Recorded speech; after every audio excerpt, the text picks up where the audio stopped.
자, 오늘 누가복음 12장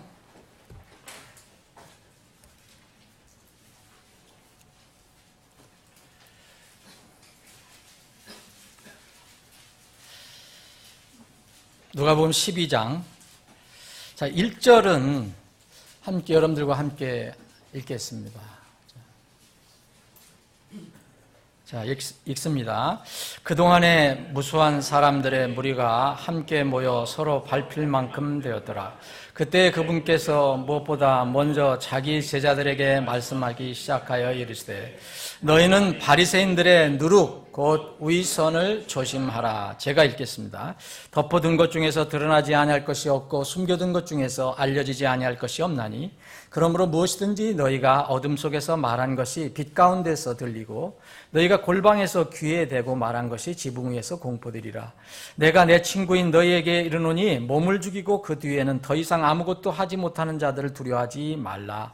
오직 너희가 두려워할 분을 내가 미리 너희에게 알려주리니 곧 죽인 뒤에 지옥에 던져넣는 권능이 있으신 그분을 두려워하라. 내가 참으로 너희에게 이르노니 그분을 두려워하라. 6절 7절 함께 읽겠습니다. 참새 5마리가 이 아사리온에 팔리지 아니하느냐. 그러나 하나님 앞에서는 그것들 중에 하나도 잊혀지지 아니하느니라.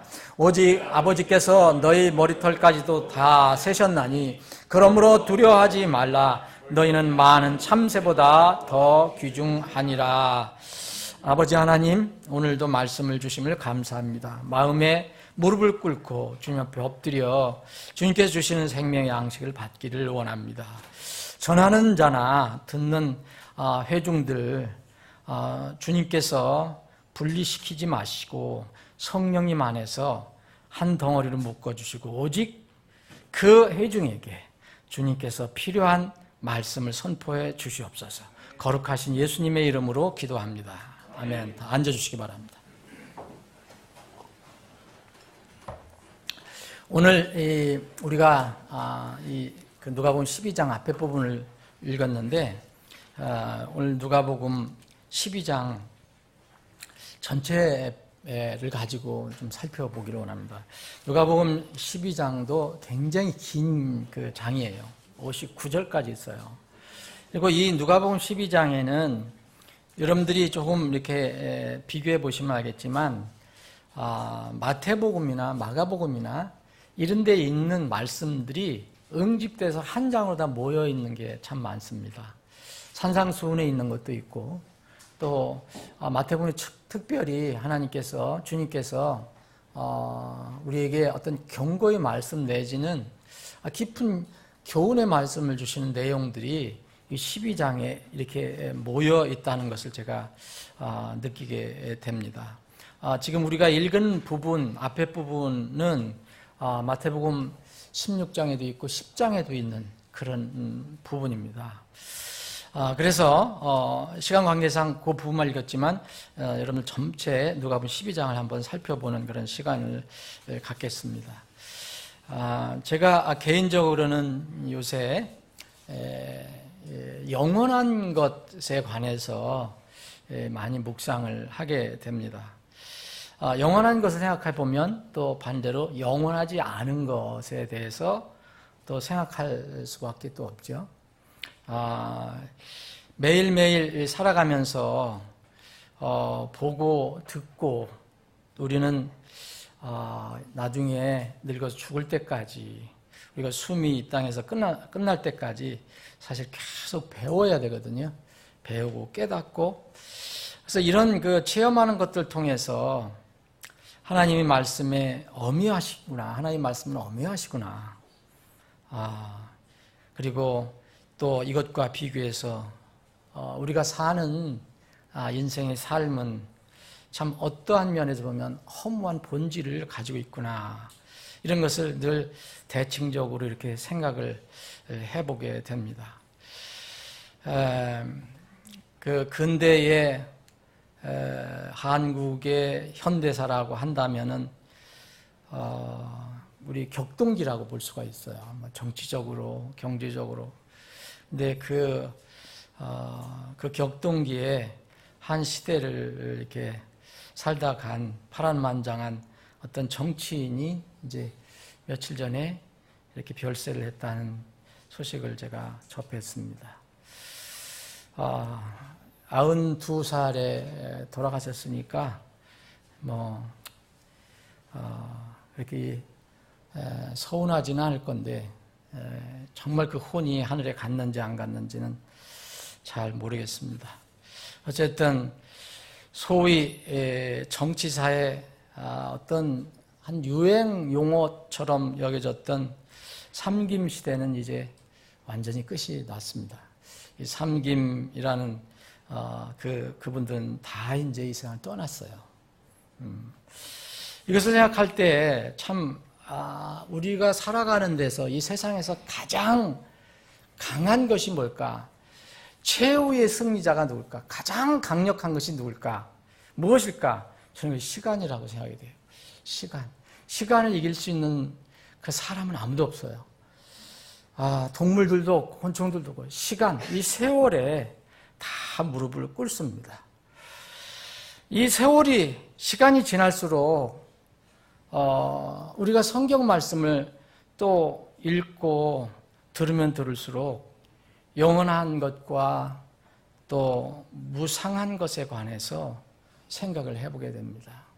개인적으로는 여러분들은 어떤지 모르지만 저는 나이를 먹을수록 또 성경을 더 읽으면 읽을수록 성경 말씀을 전하면 전할수록 영원하지 않은 그 무상한 것에 대한 애착이 점점 줄어간다는 것을 확연히 느낍니다. 젊었을 때 가지고 있었던 그런 어떤 욕심, 추구하는 것, 즐거움 이런 거는 거의 다 사라졌다고 보면 됩니다. 지금 있는 것은 건강을 위해서 좀 하는 정도고 그 외에는 의미를 제가 찾지를 못하겠습니다. 그러나 다만 어떻게 하면 우리가 한시적인 삶을 사는 건데 주어진 삶을 어떻게 살까? 주어진 시간 어떻게 쓸 것인가? 나에게 주신 그 지식과 또 어떤 탤런트가 있으면 그것을 어떻게 쓸 것인가? 또 전 부자는 아니지만 그래도 아주 가난한 못 먹고 사는 떼거리가 없는 사람은 아니잖아요. 하나님께서 교회를 통해서 공급해 주시는데 일용할 양식을 풍성하게 주시잖아요. 그런 하나님께 주시는 물질을 어떻게 사용할 것인가? 이런 것들에 대해서 깊이 묵상을 하게 됩니다. 이거는 누가 해라서 되는 게 아니라 어떤 시간만 되면 이런 묵상을 하게 됩니다. 떠오르게 됩니다. 우리가 참 이 세상을 살아갈 때 정말 그 성경 말씀을 보면 이건 영원하지 않은 것이다. 시간이 지나면 세월이 지나가면 다 끝나게 된다. 그 당대 최고의 젊어서 30대 최고위직에 오르고 총리까지 오르고 30대에는 정보부장인가요? 오르고 또 총리직에 오르고 했던 사람이 이제 얼마 전에 돌아가신 분이잖아요. 그런데 세월을 이기지 못하고 시간을 이기지 못하고 사라지게 됩니다. 이렇게 고생하는 우리 사람들에게 하나님께서 분명히 인생은 고생하려고 태어나지만 고생하면서 사는 사람들에게 은혜로 주신 분복들이 있다는 것을 우리가 알게 됩니다. 여러분들도 지금 그것을 누리고 있는 건데 이 각자에게 주어진 분복을 선하게 어떻게 사용할 것인가? 이 각자에게 주신 이 분복을 누리는 것은 결코 나쁜 것이 아닙니다. 잘 사용을 하면 이제 인생의 활력소가 될 수 있습니다. 전도서에 반복적으로 인생의 본질에 관해서 이야기하는 전도서. 그러면 한마디로 하면 인생 무상이다. 허무다. 그래서 하나님 없는 인생은 정말 허무한 인생이다. 그런 결론을 이제 전도서가 내리는데 이 전도서 그 안에 허무한 인생 속에서도 반복적으로 제가 알고 있는 부분이 한 4번, 5번, 4번이나 5번인데 계속해서 고생스러운 인생이지만 허무한 인생이지만 하나님께서 그 사는 동안 우리가 누릴 수 있는 은혜를 주셨다. 먹을 거 주신 것도 누리는 거고 가정을 꾸리는 거, 사랑하는 아내, 남편을 두는 것도 이거 하나님께서 주신 은혜고 자식을 두는 것도 그렇고 뭐 여러 가지 여러분 전도서 2장이라든지 5장이라든지 8장이라든지 9장이라든지 읽어보시면 이 하나님의 어떤 배려를 우리가 잘 알 수가 있습니다. 제가 한 군데만 한번 봉독을 해드리겠습니다. 전도서 9장을 보면 전도서 9장 9절에 보면 내 헛된 생명이 모든 날 곧 그분께서 해 아래에서 내게 주신 내 모든 헛된 날에 내가 사랑하는 아내와 함께 즐겁게 살지어다. 그것이 현재의 삶 속에서 내가 해 아래에서 행하는 수고 중에서 내가 받을 먹이로다, 몫이로다 라고 얘기합니다. 이런 말씀이 그 앞에 전도서 8장에도 15절에 보면 이에 내가 희락을 권하노니 기쁨을 권하노니 사람에게는 먹고 마시고 즐거워하는 것보다 더 나은 것이 해 아래서 없도다. 하나님께서 해 아래서 그에게 주신 그의 생명의 날들에 그가 행하는 수고 중에서 그것이 그와 함께 있으리로다. 하나님께서 참으로 고생하는 인생들에게 이런 하나님의 깊은 또 배려가 있다. 그래서 날마다 우리에게 주어진 삶을 하나님께 감사하면서 그 분복을 누리는 것, 이것도 참 하나님께 주신 큰 은혜입니다. 근데 그럼에도 불구하고 그렇게 즐기는 것, 여러분 금방 알죠? 영원한 것이 아니다. 영원한 것이 아니다. 휙 지나가는 것이다. 그래서 저는 요새 기도할 때 또는 혼자 이렇게 걸어 다닐 때 저희 입에서 독백처럼 자주 나오는 말이 있습니다. 하나님께서 저에게 주셔서 제가 즐기는 거, 우리 형제 자매들하고 교제, 음식 교제를 한다든지, 내가 즐겁게 무슨 일을, 운동을 한다든지, 또 누가 만나서 이렇게 이야기를 한다든지, 나름대로 이럴 때 독백처럼 그 끝나고 나서 제 입에서 나오는 것이 있습니다. 이것은 영원한 것이 아니야. 제 혼을 향해서 얘기합니다. 이것은 사라지는 거야. 그리고 주님께 기도할 때 이것은 영원한 것이 아니라는 것을 잊지 않게 해 주소서라는 기도를 저는 자주 하는 편입니다. 이것을 잊어버리면 사람이 이상해져 가기 시작하는 겁니다. 우리가 사는 세상에는 분명히 지나가는 것들과 영원하지 않은 것들이 넘쳐 있고요. 또 이것과 비교해서 영원히 지속되는 것이 있음을 성경은 계속해서 알려주고 있습니다. 오늘 누가복음 12장도 바로 그런 말씀입니다. 요약을 하면 그렇다는 겁니다. 영원한 것이 무엇이고 그냥 있다가 사라지는 것이 무엇인가 이야기를 합니다. 그런데 하나님께서는 이런 세상에 영원한 것과 영원하지 않은 것, 지나가는 것들이 있는데 지나가는 것을 우리가 누릴 수 있도록 은혜를 베풀어 주셨지만 궁극적으로는 두 가지가 대칭이 될 때는 하나를 택해라고 주님이 말씀하세요. 그렇게 요구하세요. 여러분 누가복음 12장 하면 전체를 한번 읽어보십시오. 바로 그런 결론을 내릴 수가 있습니다. 자, 영원히 지속되는 것, 그리고 영원히 지속되지 않는 것이 있는데 이것 중에서 너희들이 하나를 택해라. 그런데 두 가지는 택할 수가 없습니다. 그건 불가능합니다. 사람은 왔다 가기 때문에. 그리고 우리가 택하는 것이 또 영원히 남지 않는 것이 있기 때문입니다. 이것을 성경에서는 썩는 것과 썩지 않는 것이라고도 말씀을 하고 있습니다. 갈라디아서 6장 8절에 보면 자기 육신에게 심는 자는 그랬어요. 육신 썩죠? 자기 육신에게 심는 자는 육신으로부터 썩는 것을 거두되 그랬어요. 거두긴 거두되 다 썩어서 없어질 것입니다. 성령에게 심는 자는 성령으로부터 영존하는, 영원히 있는 생명을 거두리라. 근데 이 영원한 것은 여러분 원천이 있어요. 사람에게서는 영원한 것이 나올 수가 없어요. 세상에서는 영원한 것이 나올 수가 없습니다. 영원한 것은 영원한 것에서 나옵니다. 근데 영원한 것은 오직 하나님뿐입니다. 우리는 그분의 힘을 얻어서 영원히 존재하는 것뿐입니다. 그래서 성경은 영원하신 하나님이라고 얘기합니다. 이터널이라는 말을 또 씁니다.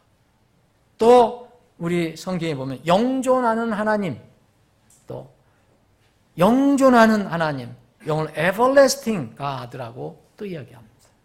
반복해서 곳곳에 우리를 구원해 주신 예수님은 하나님이십니다. 그래서 히브리서 5장 9절에 보면 구원의 창시자인데 이분은 영원한 구원의 창시자예요.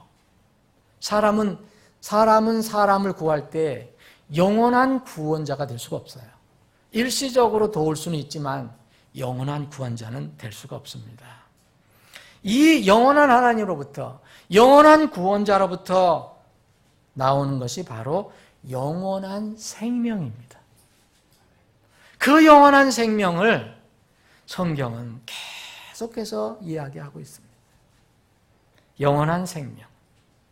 사실 어떤 면으로 보면은 사람은, 동물이 아닌 사람은 다 영원히 삽니다. 근데 영원한 생명이냐, 영원한 형벌이냐, 이것으로 나누는 것 뿐입니다. 여러분들 영원한 생명은, 또 영존한 생명은 여러분들 말씀드리지 않아도 여러분 곳곳에서 찾을 수 있습니다. 여러분 성경을 왜 봅니까? 성경을 왜 듣습니까? 성경을 왜 공부를 합니까? 요한복음 5장 39절에 보면 성경 기록을 탐구하라. 성경을 공부하라는 거예요. 너희가 그것 안에서 영원한 생명을 얻는 줄로 생각하나니. 영원한 생명은 세상에서 나올 수가 없습니다. 하나님으로부터 나옵니다. 하나님의 말씀으로부터 나옵니다. 그것들이 바로 나에 대해서 증언하니라. 곧 예수 그리스도로부터 나올 수밖에 없습니다. 그 이외에는 다 가짜입니다. 영존한 생명은 거기서 나오는 것입니다. 그래서 주님께서는 영존한 생명인 나를 믿으라 하십니다. 먹어도 배고프지 않는 빵을 너희들이 먹어라. 마셔도 목마르지 않는 세상 물은 또 목이 마르다. 그러나 내가 주는 물은 영원히 목마르지 아니하리라 얘기합니다. 다 예수님을 얘기합니다. 사랑하는 여러분, 여러분은 영원한 생명을 가지고 계십니까? 여러분들 스스로 영혼을 점검해 보십시오. 교회 다니는 거, 나는 기독교인이다, 이걸 얘기하는 게 아닙니다. 기독교인이 아니어도 영존한 생명을 얻을 수 있습니다. 말씀, 예수님을 믿고 구원을 받을 수 있습니다. 영원한 것은 영원하신 하나님, 주님으로부터만 나오고 그분의 말씀으로부터만 나오는 것입니다. 그런데 영원한 것은 영원한 생명뿐 아니라 자녀를 위해서 준비하시는, 하나님께 준비하시는 것이 있는데 이것은 영원하다고 성경은 이야기합니다. 우리가 세상에서 추구하는 이런 세상의 것과는 다르게 하나님께서 우리를 위해 준비하시는 것은 영원하다라고 말씀하세요. 사랑하는 여러분, 여러분들이 영원한, 여러분들은 몸이 썩어서 간다 하더라도 여러분들이 영원한 것을 가지고 있다면은 참 그것은 큰 복이 아니겠습니까? 사라지지 않는 것을 가지고 있는다. 여기에 베드로후서 1장 11절에 보면 우리가 갈 왕국은 영존하는 나라, 영존하는 왕국이라고 표현합니다. 여러분, 우리가 하늘에 가는 거 잠깐 놀이 가는 거 아닙니다. 무슨 세계 여행 가는 거 아니에요. 거기는 영원한 나라입니다. 히브리서 9장 15절에 보니까 또 영원한 상속 유업이라 했어요. 여러분들이 하나님부터 믿음을 통해서 받은 상속 유업이 있다면 그것은 영원하다고 했습니다. 영원하다. 근데 세상이 주는 것은 영원하지가 못합니다. 여기 오늘 본문 말씀 12장 5절에 보면 오직 너희가 두려워할 분을 내가 미리 너희에게 알려주리니 그 죽인 뒤에 지옥에 던져놓는 권능이 있으신 분을 두려워하라. 내가 참으로 너희에게 이르니 그분을 두려워하라. 이분이 모든 운명을 결정하신다는 거예요. 사람들은 사람들의 운명을 결정한다고 생각하지만 천만입니다. 사람들은 최악의 경우 사람들의 목숨은 가져갈 수 있지만 영혼은 손댈 수가 없습니다. 그것은 하나님 것입니다.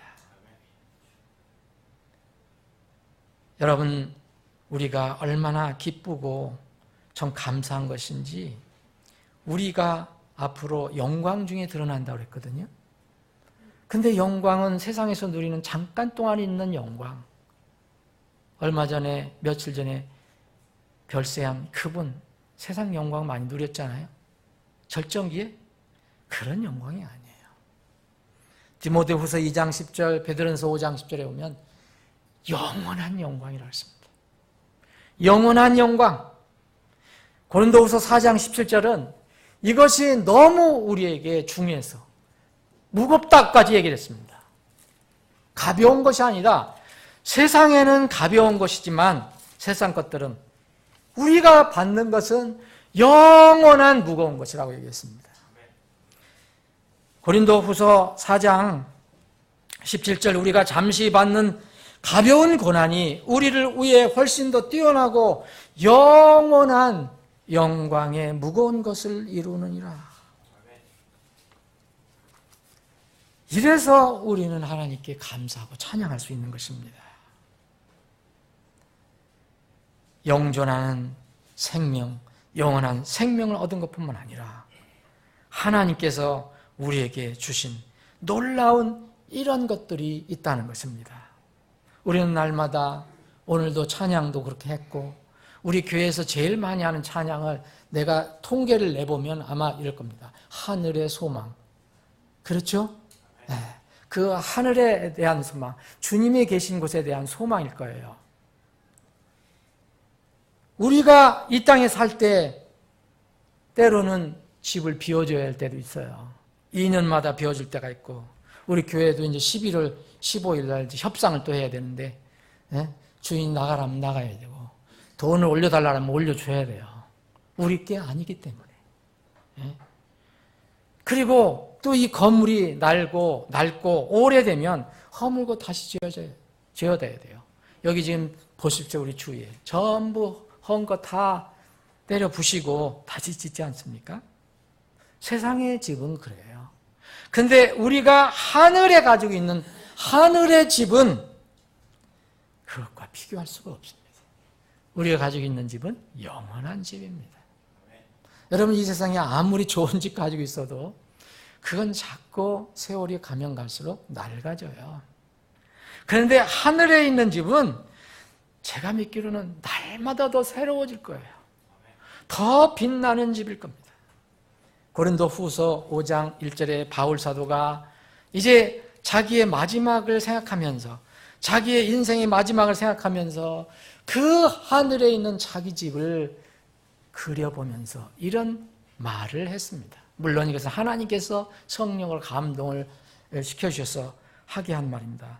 만일 땅에 있는 우리의 이 장막집이 해체되면 하나님의 건물, 곧 손으로 지은 집이 아니요 하늘들에 있는 영원한 집이 우리에게 있는 줄 우리가 아느니라. 사랑하는 여러분, 여러분들은 하늘에 여러분의 영원한 처소, 집이 있습니까?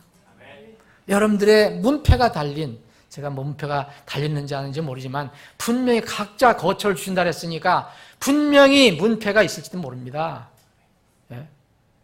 그 여러분의 이름이 걸린 여러분들의 거처가 분명히 있습니까? 예수 그리스도를 믿고 거듭나야만 그 집은 하나님께서 준비해 주십니다. 하나님의 이 놀라운 사랑. 그래서 누가복음 16장 9절에 보면 그것이 우리가 거할 영원한 거처라고 그랬어요. 영원한 거처예요, 그것이. 그런데 어떤 사람들은 이런 영원한 것을 잘못 오해를 해서, 잘못 생각해서 하나님의 심판, 지옥 이런 거 영원한 거 아니다라고 주장하는 사람이 있어요.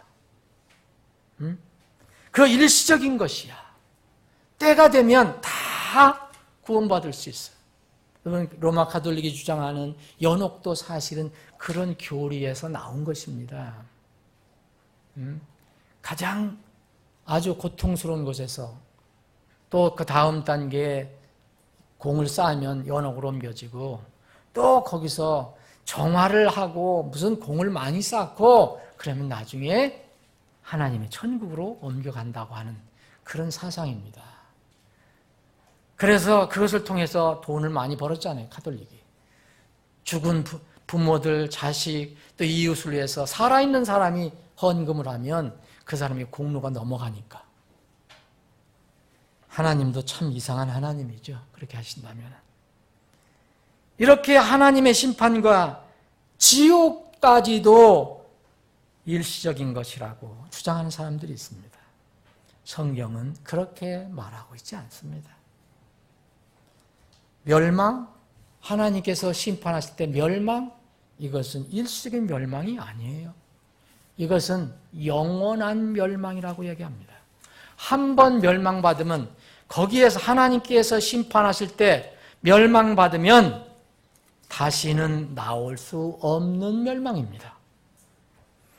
데살로니가 후서 1장 9절에 보면 그들은 주의 앞과 그분의 권능의 영광에서 떠나 그 다음에 뭐라고 하냐면 영존하는 파멸로 형벌을 받으리라. 여러분, 그냥 형벌이 아닙니다. 영존하는 형벌입니다. 마태복음 25장 46절에도 주님께서 마지막 심판하신 이 정말 염소 무리들에게 얘기합니다. 영존한 형벌로 들어가라. 세상에서는 다 나옵니다. 무기징역만 아니면. 그런데 하나님이 한번 선언하시면 그것은 나올 수가 없습니다.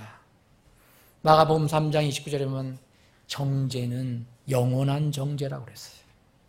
우리는 영원한 정죄를 이제 받기 전에 예수님을 통해서 정죄 문제를 해결했습니다. 히브리서 6장 2절에 보면 심판은 영원한 심판이다. 여러분, 영원이란 뜻이 뭡니까, 여러분?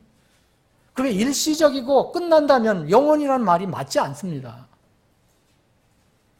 유다서 6절에 보면 이 사탄의 무리, 마귀들의 무리가 하나님도 심판을 받고 이제 쇠사슬에 묶이는데 이걸 뭐라고 하냐면 영존하는 쇠사슬이라고 했어요. 유다서 21절에 보면 지옥의 불이요, 여러분 타다가 꺼지는 불이 아닙니다. 영존하는 불이라고 되어 있습니다. 마태복음 18장 8절, 25장 41절도 영존한 불을 강조하고 있습니다. 사랑하는 여러분, 오늘 본문 말씀을 여러분 한번 짧은 시간이지만 한번 마음을 여러분 열고 한번 살펴보시기를 원합니다. 주님께서 이 제자들에게 하나 당부하신 거 있어요. 수많은 사람들이 밀려왔어요. 근데 특별히 제자들에게 말씀하십니다.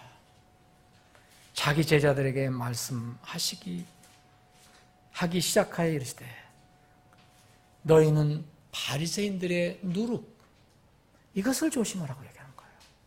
바리새인들의 누룩 곧 위선을 조심하라.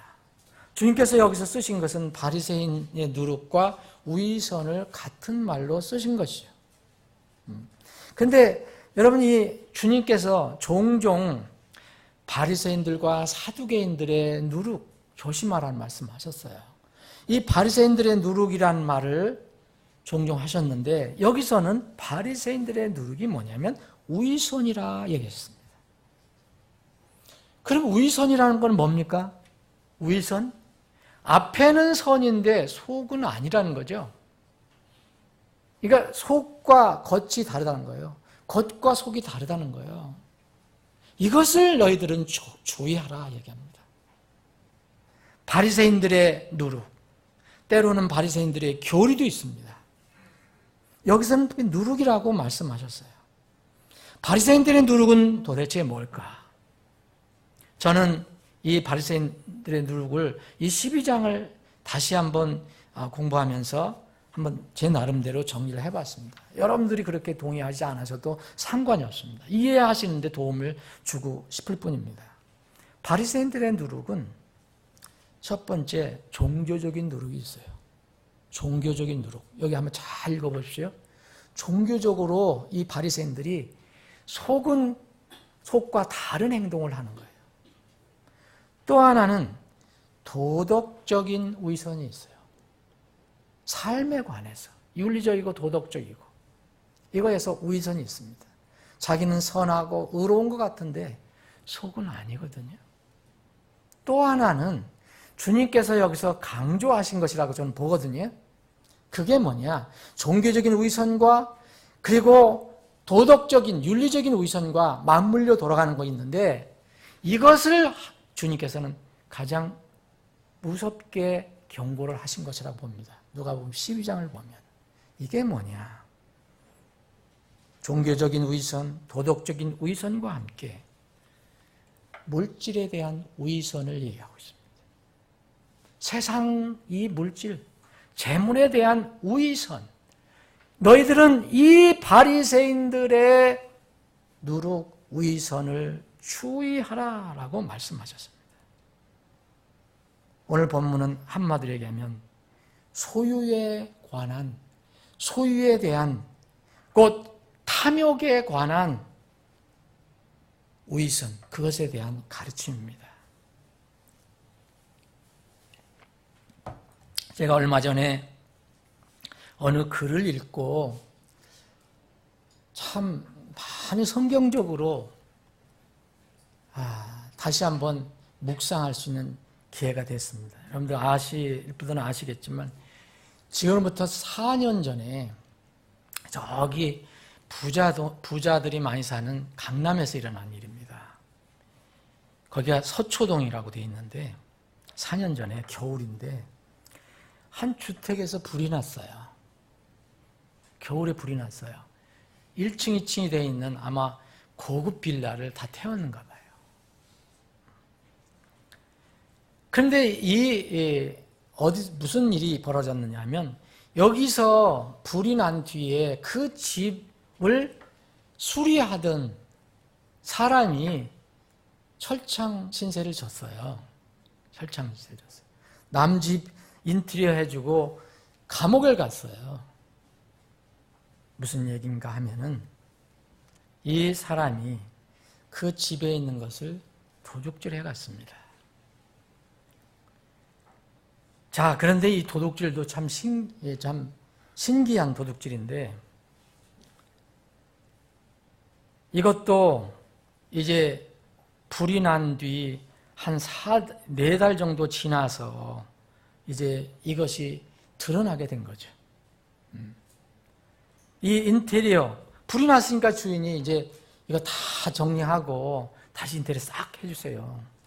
가구도 다시 들여놔야 되고 나 했을 거 아닙니까?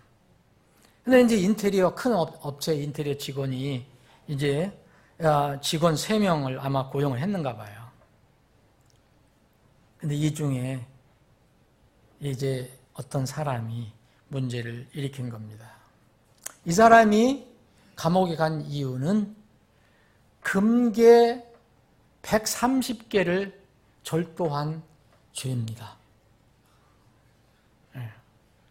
여러분 130개 제가 보니까 약 65억이에요. 그때 돈으로. 금괴 1kg짜리 하나 하면 약 5천만 원 정도 된대요. 그때. 큰, 저는 1kg짜리 금괴 못 봤는데 하여튼 여러분 보셨습니까? 1kg짜리가 금괴가 이렇게 됐는가요? 이 정도 하나가 5천만 원이에요. 그러면 130개 하면 얼마예요? 65억 아니에요? 대충 적게 해도 60억 정도 되잖아요. 이거를 훔친 죄로다가 감옥에 들어갔습니다. 사건 즉시 사건은 어떠냐 하면 당시 불이 난 건물을 수리해달라는 부탁을 받고 이제 세 사람이 들어갔는데 여기에 주동되는 어떤 사람이 이제 다 방 뜯고 보내고 쓰레기로 보내고 하는데 어느 날 벽을 뜯는데 이상한 것이 붙박이장이 나왔고 거기도 붙박이장을 뜯으니까 뭔가 하나 이상한 것이 나온 거예요.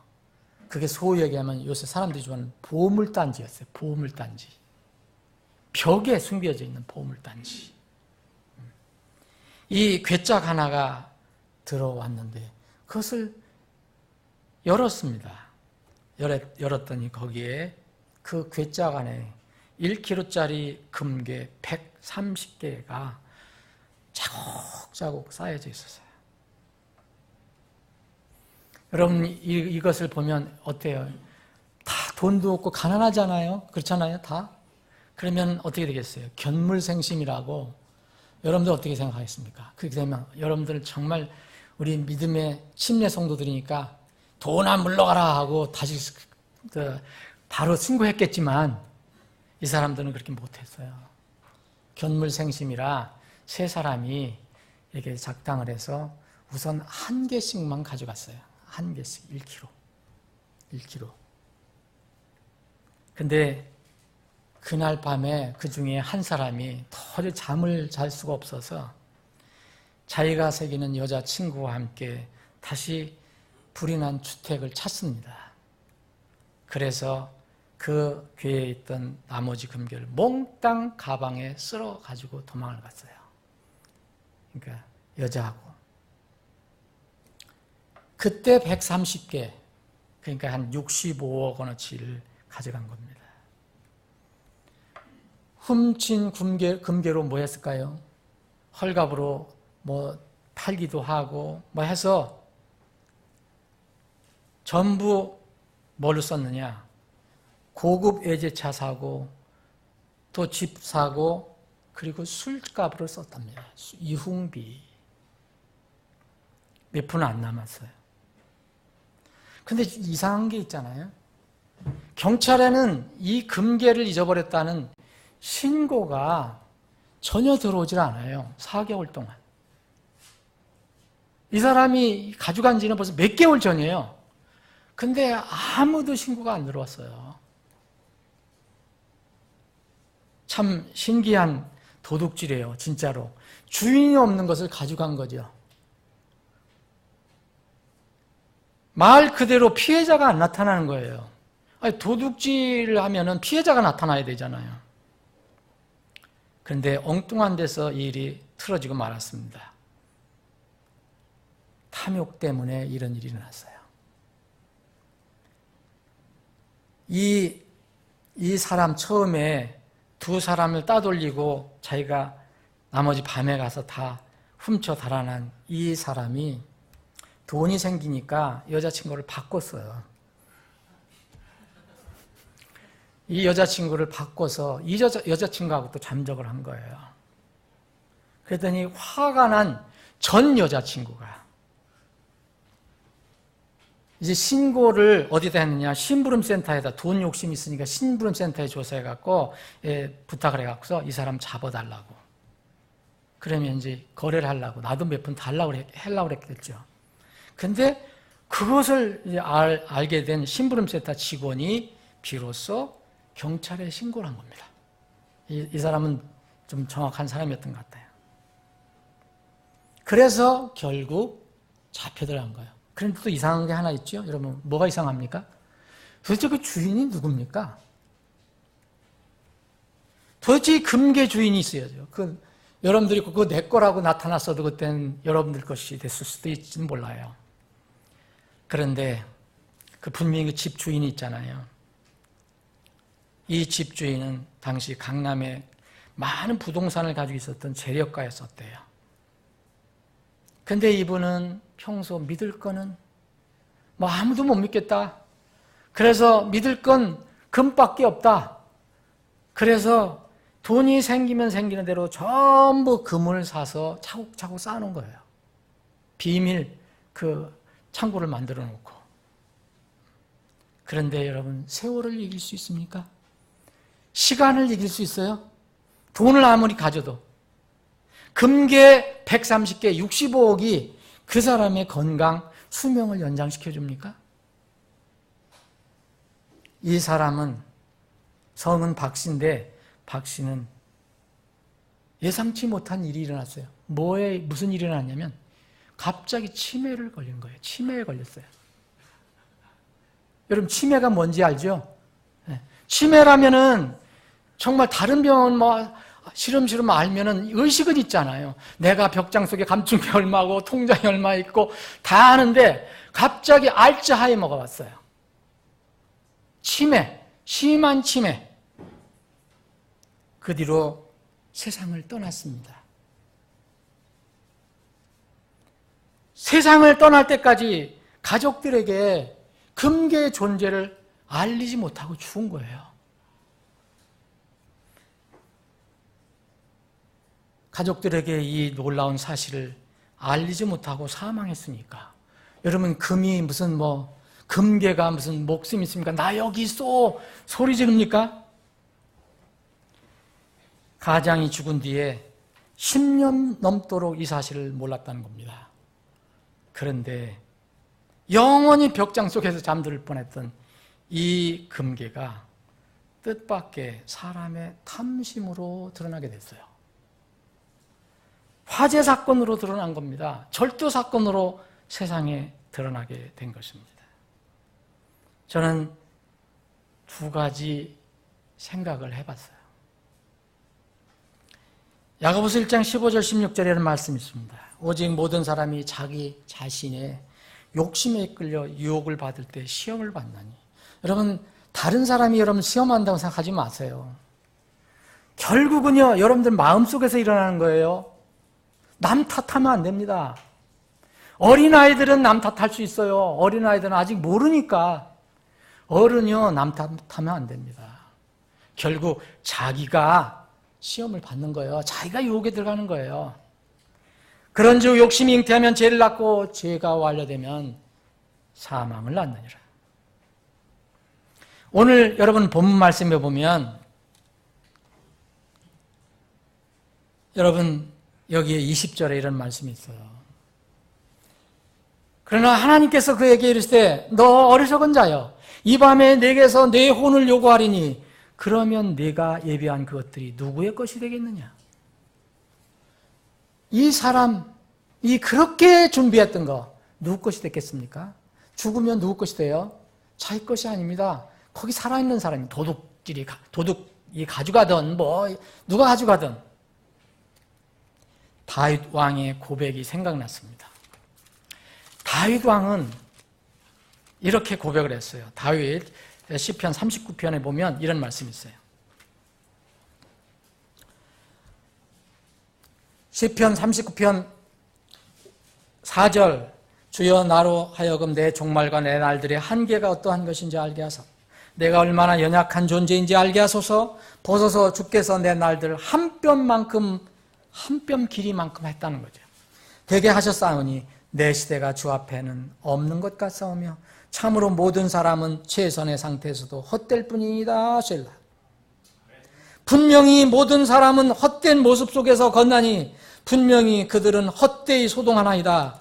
그가 재물을 쌓으나 누가 그것을 거둘는지 알지 못하나이다.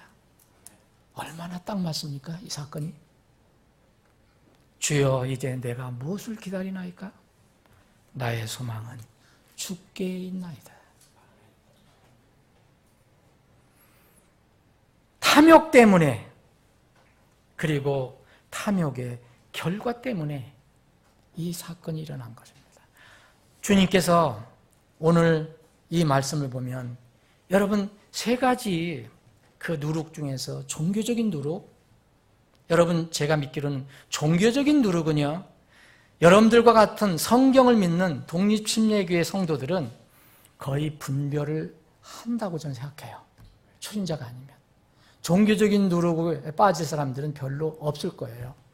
일부러 육신적으로 사는 사람 아니면. 여러분 종교적인 누룩이 뭔지 다 아시죠? 주의할 게 뭐냐면 도덕적인 누룩과 함께 이 물질적인 누룩입니다. 이거는 무슨 종파를 가리지도 않고 뭐 아무것도 안 가려요. 주님께서 제자들에게 말씀하십니다. 계속되는 거예요. 여기에 어떤 사람이, 한 사람이 13절에 보면 자기 형제하고 상속 다툼이 일어났어요. 상속 다툼. 그래서 주님께 와서 상속 재산을, 내 형이 이것을 가지고, 형인지 동생인지 움켜쥐고 안 놔준다는 거예요. 나눠야 되는데. 그래서 상속 재산을 나누게 해달라고 우리 주님께 와서 부탁을 하는 거예요. 그랬더니 이 사람아, 누가 나를 너희의 재판관이나 나누는 자로 삼았느냐 하시고 그 사람의 마음을 꿰뚫고 이렇게 말씀하십니다. 그들에게 이르시되 탐욕을 주의하고 조심하라. 사람의 생명이 그의 풍부한 소유에 있지 아니하니라 하시니라. 그래서 이런 배경 때문에 그 어리석은 농부 이야기가 나온 겁니다. 내가 속으로 생각하여, 그가 속으로 생각하여 이르되 내 열매를 쌓아둘 곳이 내게 없으니 어찌할까 하고, 또 이르되 내가 이렇게 하리라. 곡간 헐고 내 모든 열매 물건을 쌓고 내 온에게 말이라. 내가 잘 요리할 동안 쓸 물건을 쌓아두었으니 편안히 쉬고 먹고 마시고 즐거워하리라. 그랬더니 20절에 주님께서 너 어리석은 자야 그랬잖아요. 여러분, 그 금괴주인 정말 어리석은 자이잖아요. 주님의 말씀에 의하면 너무나 어리석은 자예요. 시간을 이길 수 있습니까? 세월을 이길 수 있습니까? 건강한 자기가 책임질 수 있습니까? 치매도 극복 못하는 인간인데, 그래서 다윗 왕의 고백이 우리에게는 필요합니다. 사랑하는 여러분, 바리새인들의 누룩을 주의해야 합니다. 누룩은요, 상당 기간, 결정적인 시기가 되기까지는 드러나지 않아요. 우리 서로 큰 소리 치면 안 됩니다. 누룩이 밀가루 덩이에 섞여 있을 때 처음에는 보이지가 않아요. 완전히 그 빵이 부풀어 올라서 완전히 그냥 누룩 덩어리가 됐을 때야만 압니다. 바리새인들의 누룩 침투하면 우리 가정에, 우리 교회에, 나 개인에게 침투하면 잘 몰라요. 아까 말씀드린 대로 성경을 믿는 독립침례 성도들은 종교적인 누룩은 상대적으로 강할 거예요. 분별하기가. 그런데 재물에 대한 이 누룩은 인식하기 어렵습니다. 바리새인들의 누룩, 이것은 뭡니까? 물질에 대한 이중적인 태도를 가지고 있었어요. 마태복음 23장에 보면 8가지 화를 이야기하고 있어요. 여러분, 이 부분만 말씀드리고 마치겠습니다.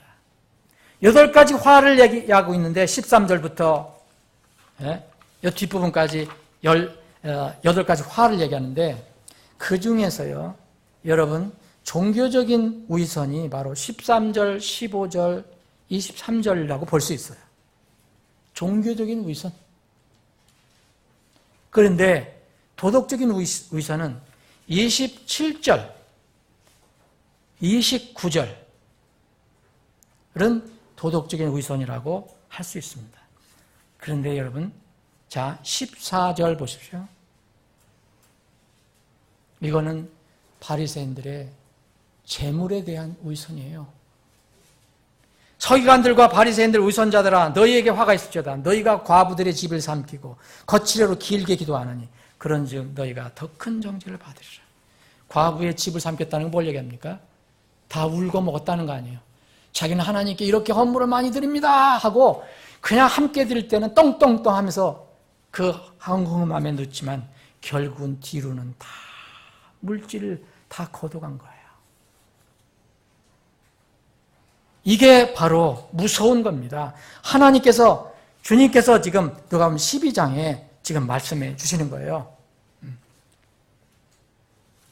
그 다음에 여러분 또 그 뒷부분에 또 있잖아요. 16절 보면 눈먼 안내자들아 너희에게 화가 있을지어다. 너희가 이르되 누구든지 성전을 두고 맹세하면 아무것도 아니거니와 누구든지 성전에 금을 두고 맹세하면 그는 빚진 자라 한다. 금, 물질 가지고 얘기하는 것은 너희들 반드시 가져와야 된다라고 자꾸 강조를 하고 있습니다. 또 하나, 사랑하는 여러분, 25절입니다. 서기관들과 바리새인들아, 위선자들아, 너희에게 화가 있을지어다. 너희가 잔과 대접의 겉은 깨끗이 하되 그 속은 뭐라 했습니까? 그 다음 강탈. 강탈이 뭐예요, 여러분? 강탈과 과도함으로 가득하게 하는도다. 당시 종교인들은 이런 물질적인 탐욕에 빠졌었어요. 그래서 제자들에게 얘기합니다. 절대 너희들은 바리새인들의 누룩 그 위선을 조심하라 얘기합니다. 사랑하는 여러분, 말씀을 마칩니다. 오늘 이 말씀을 주님께서 하신 건데 주님께서 산상수훈에서 하신 말씀, 그 마태복음 6장에 있는 말씀, 여기에 오늘 누가복음 12장에도 똑같이 이렇게 말씀을 해 주셨어요. 여러분 뒤에까지 좀 쭉 한번 읽어보세요. 시간 관계상 제가 다 읽지를 못하겠습니다. 전부 거의 다 대부분 그런 내용으로 지금 말씀하고 있어요. 오늘 본문 말씀 여기 33절부터 읽고 마치겠습니다. 너희가 가진 것을 팔아 구제하여 하며 너희 자신을 위하여 낡지 않는 가방들 곧 하늘들에서 없어지지 않는 보물을 예비하라. 거기서는 도둑도 가까이 하지 못하고 좀도 먹지 못하느니라. 너희 보물이 있는 곳에 거기에 너희 마음도 있느니라. 마태복음 6장 19절 20절에 있는 말씀을 여기서 하신 겁니다. 사랑하는 여러분, 바리새인들의 누룩을 조심하십시오. 바리새인들의 위선이 우리 곁에, 우리 교회에 들어오지 않도록 주의하시기 바랍니다. 기도하시겠습니다.